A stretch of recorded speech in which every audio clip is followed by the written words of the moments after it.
Olá pessoal, tudo bem? Eu sou a professora Mercedes Bonorino, aqui do curso Rico Domingues. Estamos aqui para dar uma dica muito importante para o nosso curso do CFO. Tá? Para o nosso curso do CFO, a dica que nós vamos dar diz respeito à crase. É uma dica de gramática, professora? É e não é, porque a crase é um assunto que cai a toda prova.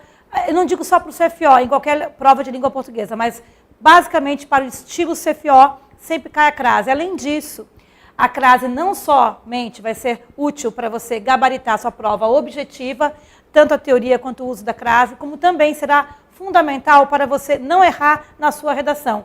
Sabemos que a presença ou ausência da crase pode inclusive alterar o sentido de uma frase, o que acarretaria prejuízo maior ainda numa redação. Então essa é uma dica meio 2 em 1, como se diz. O que é a crase? A crase é um fenômeno sintático, tá? De junção de duas palavras. Então vamos a ela. A regra da crase está aqui em cima. Para que a crase ocorra, devemos ter 2 As. São homônimas perfeitas. O A, preposição, e o A, artigo definido feminino. Quando é que ocorre preposição A? Quando é que ocorre preposição? Quando eu tenho um verbo que peça a preposição A, quando eu tenho um nome que exija a preposição A, ou até mesmo dentro da estrutura de uma locução. Eu tenho 3 circunstâncias em que a preposição A estará presente. Se houver, por exemplo, um verbo que peça a preposição A, como é o verbo aspirar no sentido de almejar, de desejar, quem aspira, aspira a algo.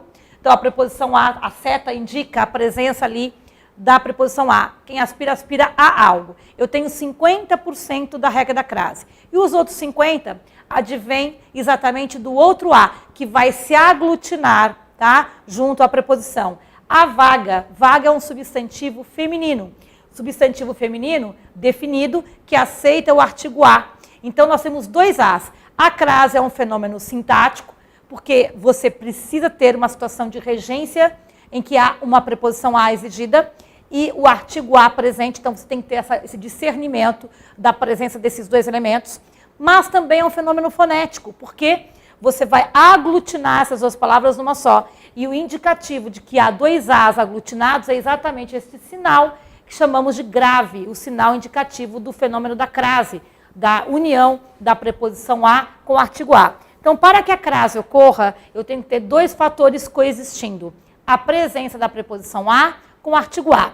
Pode acontecer também que não tenha o artigo a, mas sim aquele, aquela, aquilo, que é um pronome que aceita a crase. O a inicial do aquele, aquela, aquilo se aglutina à preposição exigida do termo anterior. Pode ser também um pronome a demonstrativo. Ela é aquela que saiu. Ela é a que saiu com crase. Então, do lado de lá, como se diz, tá, existe a presença da preposição a. Exigida por verbo, por nome. Vamos ver esse exemplo?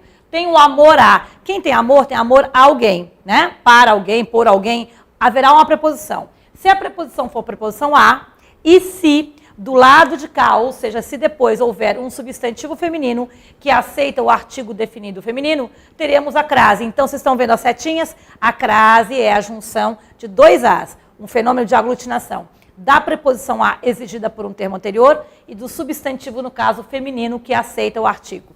Como eu disse, o aquele, aquela, aquilo também pode aceitar a crase, de maneira em caráter de exceção, uma vez que não existe aqui, neste caso, o artigo a.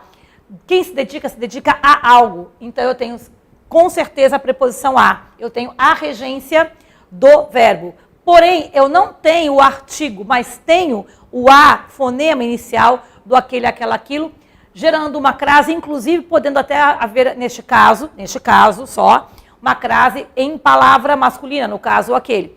Então, nós temos aqui a regra geral da crase, que é a presença da preposição a com o artigo a ou o pronome demonstrativo em seguida.